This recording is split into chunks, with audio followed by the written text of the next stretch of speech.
Om Swastiastu. Perkenalkan, nama saya Nyoman Miming Oktara dari kelas 11 IPS 3 nomor absen 36. Hari ini saya akan menjelaskan sejarah singkat Proklamasi Kemerdekaan Indonesia.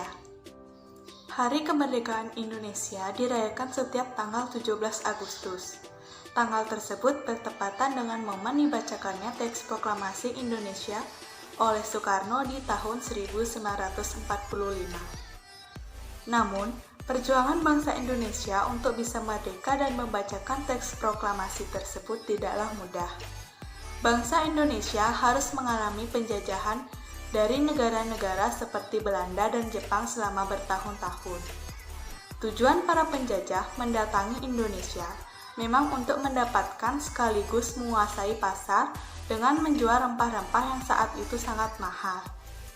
Melihat banyak orang yang menderita, Soekarno dan yang lainnya tergerak untuk maju dan melakukan perlawanan demi mengusir para penjajah. Pada akhirnya, perjuangan mereka pun menuai hasil. Ada banyak peristiwa penting yang terjadi menjelang proklamasi bangsa Indonesia. Yang pertama, Jepang menyerah kepada sekutu. Jepang saat itu memang sedang menjajah Indonesia. Namun, mereka juga mengalami serangan dari sekutu saat Perang Pasifik. Pada 6 Agustus 1945, terjadi pengoboman Hiroshima oleh sekutu. Sementara di Nagasaki, bom terjadi pada 9 Agustus 1945. Akibatnya, 14.000 penduduk Jepang yang menjadi korban dalam peristiwa itu. Hal ini membuat Jepang akhirnya mengaku kalah dari sekutu. Buntut dari momen tersebut, Jepang pun membebaskan Indonesia. Pihak Jepang menjanjikan pembacaan Proklamasi Kemerdekaan Indonesia pada tanggal 24 Agustus 1945. Yang kedua, peristiwa Rengas Dengklok. Pada 14 Agustus 1945, golongan pemuda yang terdiri dari Sultan Syahrir, Chairul Saleh, Wikana dan Darwis mendesak golongan tua, Soekarno dan Mohatta untuk segera melangsungkan kemerdekaan. Namun, menurut golongan tua, Indonesia harus memiliki strategi lebih matang untuk melangsungkan kemerdekaan. Akhirnya, kelompok pemuda menculik Soekarno dan Hatta ke Rengas Dengklok, Kerawang pada 16 Agustus 1945 pukul 3 waktu Indonesia Barat. Mereka mendesak untuk mempercepat proklamasi kemerdekaan Republik Indonesia. Lalu terjadilah kesepakatan antara golongan tua yang diwakili oleh Soekarno, Mohatta dan Ahmad Soebardjo dengan golongan muda tentang kapan proklamasi akan dilaksanakan. Yang ketiga, perumusan teks proklamasi. Setelah melakukan kesepakatan antara golongan muda dan golongan tua, diadakanlah pertemuan PPKI di Rumah Laksamana Maeda, Kepala Kantor Penghubung Angkatan Laut Jepang. Rumah beliau dianggap menjadi tempat paling aman untuk melakukan perumusan teks proklamasi. Rapat tersebut bertujuan untuk merumuskan teks proklamasi yang dihadiri oleh pihak dari golongan tua dan golongan muda pada tanggal 16 Agustus 1945. Teks proklamasi itu sendiri diketik oleh Sayuti Meli. Yang keempat, detik-detik pembacaan naskah proklamasi. Naskah asli proklamasi yang ditempatkan di Monumen Nasional, perundingan antara golongan muda dan golongan tua dalam penyusunan teks proklamasi kemerdekaan Indonesia berlangsung pukul 2-4 dini hari.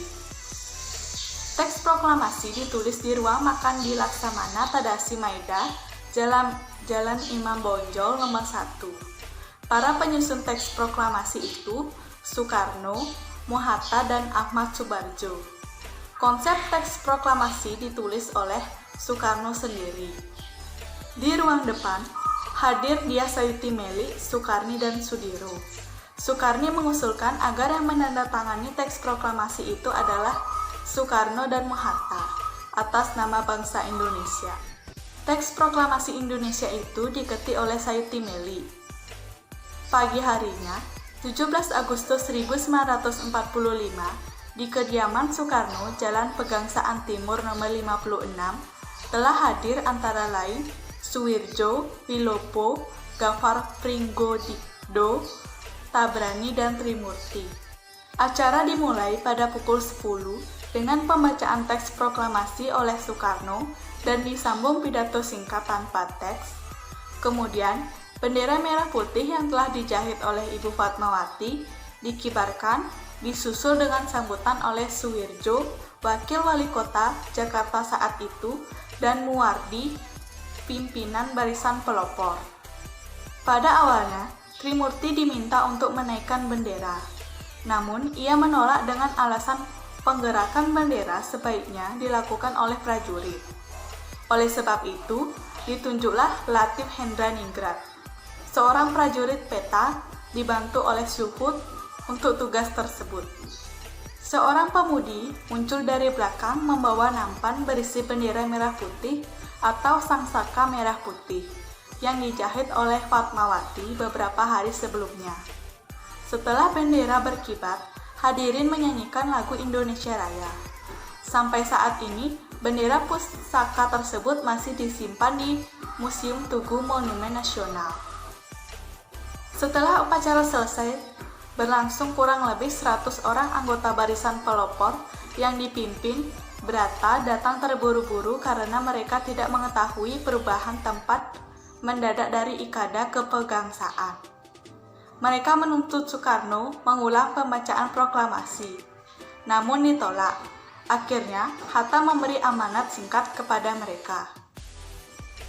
Pada tanggal 18 Agustus 1945, Panitia Persiapan Kemerdekaan Indonesia atau PPKI mengambil keputusan mengesahkan dan menetapkan Undang-Undang Dasar atau UUD sebagai dasar negara Republik Indonesia yang selanjutnya dikenal sebagai UUD 45.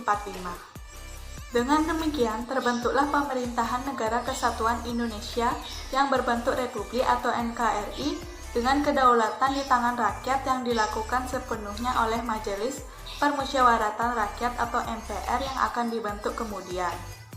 Setelah itu, Soekarno dan Hatta terpilih atas usul dari Otto Iskandar Dinata dan persetujuan dari PPKI sebagai Presiden dan Wakil Presiden Republik Indonesia yang pertama. Presiden dan Wakil Presiden akan dibantu oleh sebuah komite nasional. Yang kelima, peringatan 17 Agustus 1945. Setiap tahun pada tanggal 17 Agustus, rakyat Indonesia merayakan Hari Proklamasi Kemerdekaan ini dengan meriah. Mulai dari lomba panjat pinang, lomba makan kerupuk, sampai upacara militer di Istana Merdeka. Seluruh bagian dari masyarakat ikut berpartisipasi dengan cara masing-masing. Sekian dari penjelasan saya. Apabila ada kesalahan kata, mohon dimaafkan.